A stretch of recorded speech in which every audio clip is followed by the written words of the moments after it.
Fala pessoal, vamos lá, o pessoal tá muito ansioso, não vou esperar tanto para estruturar, vão vir dezenas de vídeos aí pra frente, mas aqui já consegui fazer um painelzinho aqui, ver se vocês conseguem ver bem, vamos ver aqui se eu consigo filmar. Então vamos para as principais notícias do Cruzeiro aqui, tá? Vou afastar um pouco aqui. Receita líquida, nós mais que dobramos, gente. Essa é a grande notícia. Mais que dobramos. Normalmente, o que acontece? O lucro operacional é dado, o lucro bruto, é dado pela receita líquida menos os custos de atividades. Então você vê que o Cruzeiro teve um prejuízo de 80 milhões aqui, mas esse prejuízo diminuiu muito, tá? Não é o prejuízo da última linha. O prejuízo da última linha foi 115 milhões, tá aqui. Mas o que acontece? Aqui entram outros gastos também, mas também diminuiu muito, de 170 para 115. Olha só que legal. Por que o prejuízo do Cruzeiro diminuiu? Porque a receita subiu mais do que esses custos das atividades. Nesses custos aqui estão incluídos os principais custos do Cruzeiro, principalmente os custos com o futebol, que é o mais relevante. Então nós tivemos uma receita que mais que dobrou e esses custos aumentaram em torno de 70%. Com isso, o nosso prejuízo diminuiu. Ah, Júlio, mas é prejuízo. Sim, gente, mas é caminho, é tendência. O prejuízo era 170, caiu para 115. Se você relativizar esse prejuízo, melhora mais ainda o cenário. Vamos fazer uma conta de cabeça. O prejuízo era 170 em 600 milhões de receita. Então significa o quê? Que nós tínhamos mais ou menos, em 600 não, desculpe, em 300 milhões que foi a receita do ano passado. Não está o número aqui, mas eu estimo 280 aqui, eu tenho esse número aqui.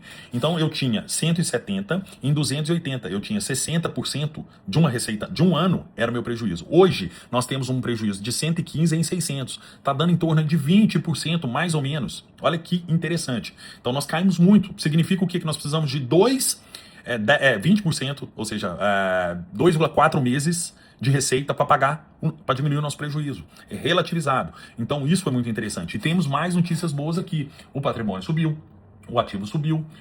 Agora, a dívida aumentou também, como já era de se esperar. Ela saiu de 336 milhões para 400. Eu preciso analisar o perfil dessa dívida para entender o que está falando. Mas é uma dívida super controlável. Como que a gente olha isso no mercado? A gente compara essa dívida com as nossas receitas, para a gente ver quantos anos de receita nós precisaremos para pagar a dívida. Então vamos pensar, por exemplo, o Atlético. Eu não vi o demonstrativo dele, mas vamos supor que o Atlético tem uma dívida de 2 bilhões. E o Atlético tem lá 700 milhões de receita. O Atlético precisa de 3 anos só arrecadando sem gastar nada para pagar a dívida.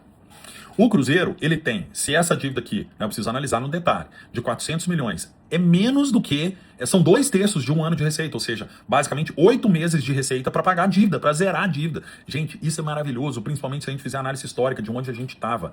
É muito bom, é muito animador. Só para você entender, o ano passado a nossa dívida era 340 milhões e a nossa receita era menos de 300 milhões. Então, a receita do ano passado não era suficiente para pagar a dívida do ano passado. Esse ano a receita já é suficiente para pagar a dívida e mais 30% dela ainda. Então, assim, o perfil, de uma maneira geral, melhorou muito. E só para vocês entenderem o que nós vamos fazer aqui, só que eu vou fazer o seguinte, eu tenho os demonstrativos desde 2016. Eu consigo aqui ver o que aumentou a receita. Por exemplo, aumentou muito o patrocínio, olha que coisa boa. Transmissão, bilheteria, todas as linhas de receita aumentaram. Tá? Aqui é o que eu já estava falando. Olha o quanto no gráfico você tem uma questão visual, você consegue ver. Olha como a receita mais do que dobrou. Em contrapartida, os custos operacionais, que é o grosso, tá, gente? O custo administrativo é a mixaria perto disso aqui. Ele não dobrou, ele aumentou e tende a aumentar, né? Você tem mais receita, você investe mais no time. E com isso, olha o prejuízo, caiu. Então, esse é o primeiro panorama. Mas eu vou aprofundar, por exemplo, fazer um vídeo só para falar de receita, um vídeo só para falar de dívida, um vídeo só para falar do patrimônio, enfim. Vem muita coisa boa no @gestão-da-bola. Tô lá no Instagram, tô lá no TikTok. Tô fazendo um perfil aqui no Twitter, tô no YouTube com um canal novo pra isso, só pra postar isso. Por enquanto eu vou postando aqui, mas depois eu vou migrar pra lá. Por quê? Porque nem todo mundo que me segue gosta desse tipo de conteúdo. Mas tô muito animado. E quando não for saindo os resultados dos outros times, eu faço análise comparativa. Porque aqui eu tô comparando o Cruzeiro com o Cruzeiro do passado. Eu quero também começar a ver o seguinte, como tá o Cruzeiro com relação aos outros times. Com relação ao Atlético, com relação ao Flamengo, Palmeiras, enfim. Então vem muita coisa boa por aí. O que vocês acharam desses números aí? Essa visão preliminar? Comenta aí, um abraço.